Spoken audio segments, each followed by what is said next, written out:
We're here at the Razer booth and we're checking out their brand new VR headset HDK2.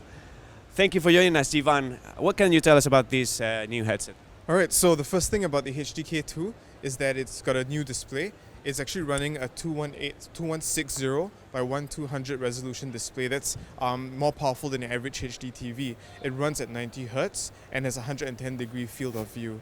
On top of that, these basic specifications are on par with the specs with the Vive and the Rift. But on top of that, we actually have custom-crafted optics that you look through the display with that are made from SLR-grade lenses. So it gives you great clarity, great vibrant kind of colors within the headset.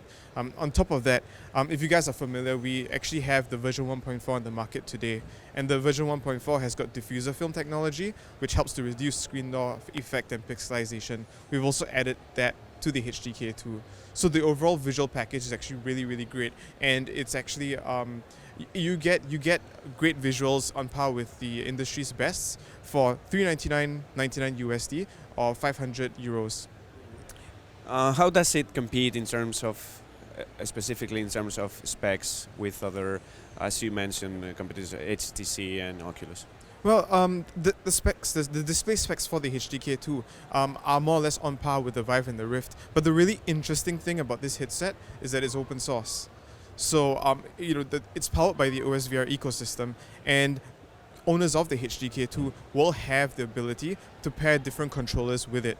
On top of that, because it is open source, there are different types of content platforms that we're enabling people to experience with it. We have native OSVR experiences, we have Steam VR, we have, we're trying to get emulator support to play games like Far Cry 3 and Skyrim, and we're also working on, basically the VR industry is very new.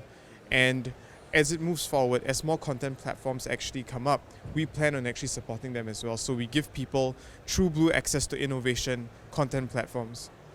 What else are you doing in the broader VR field? Alright, so as you know, OSVR is a software, and what we do is it creates an ecosystem that allows different brands of hardware to coexist and interact with each other. In order to further this cause, we've actually announced a $5 million developer fund. And what this developer fund does is put VR content on each and every piece of hardware. The reason why we're doing this is because we're taking a very strong stance against fighting DRM and unrestricted access to content and walled gardens and such. The VR industry is incredibly new, and because of that, we need to give all hardware developers out there a chance to grow their product, to make their product successful in the market. And the $5 million fund does that exactly. Back on this product, what type of feedback are you getting from developers and gamers so far? They're excited. The dev community, on one hand, is excited because it's basically got great visuals, and it makes open source virtual reality look really, really good. Similarly, the people who have come by to try it out, they've got great experiences with it.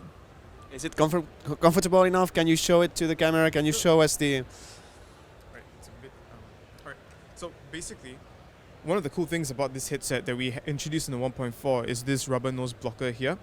It helps to cushion the nose and provides a soft padding for it. On the other hand, we have a foam face mask over here. It's actually removable. And what we're going to be doing is making different sizes available, different add-ons available. So if there's too much of pressure on your cheekbones, you can peg individual foam placements right there on the parts of the headset that need to kind of cushion your cheekbones. At the same time, if you feel that your forehead or your eyes are too close to the lenses, we will have paddings that let you increase the distance between that. So there are lots of cool things about the headset. It's upgradable. So essentially, there's nothing that you can't do even on your own to upgrade the headset to make it more comfortable. Is there any special compatibility to other Razer products here? Not at the moment. So OSVR in general and the HDK2 is currently separate from our current line of Razer branding, mainly because we don't want to interfere with what we're doing right now. It's an open source ecosystem. It belongs to the community. It is about the community's involvement. And you were planning on launching next month already? Yes, it's going to be launching in July for the price of 400 USD or 500 euros.